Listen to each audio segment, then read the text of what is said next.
এয়ারপোর্টটা আমাদের ঢাকার কেন্দ্রে, তো আশেপাশে প্রশিক্ষণ বিমান এর পরেও আরও ক্ষতিগ্রস্ত হবে না, এটা কীভাবে আমরা নিশ্চিত হবো? আমাদের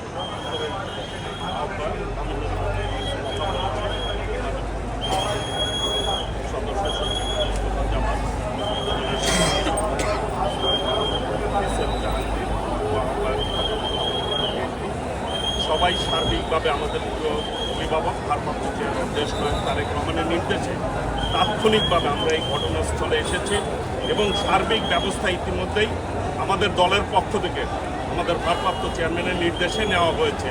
স্থানীয়ভাবে রাস্তা পরিষ্কার করা এবং রোগীদেরকে কিভাবে হাসপাতালে দেওয়া, আমাদের স্বাস্থ্য বিষয়ক সম্পাদক ডাক্তার রফিক ইতিমধ্যে হাসপাতালগুলিতে আছে এবং ঢাকা মেডিকেলে আমাদের ডাক্তার পাবেল সাহেব আছে, জাহিদ সাহেবরা আছে এবং মিডিয়া সেলের পক্ষ থেকে রক্তের যে প্রয়োজনটা, ব্লাড যে প্রয়োজনটা সেটি ইতিমধ্যেই আমরা মিডিয়া সেলের মাধ্যমে সকলকে আহ্বান করেছি ব্লাড দেওয়ার জন্য।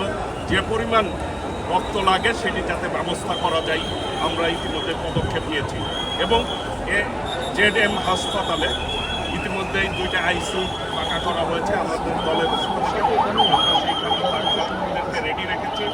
ইনশাল্লাহ আমাদের দলের পক্ষ থেকে আমাদের ভারপ্রাপ্ত চেয়ারম্যান ইতিমধ্যেই সকলকে নির্দেশনা দিয়েছে, সেই অনুযায়ী আমরা পদক্ষেপ নিচ্ছি।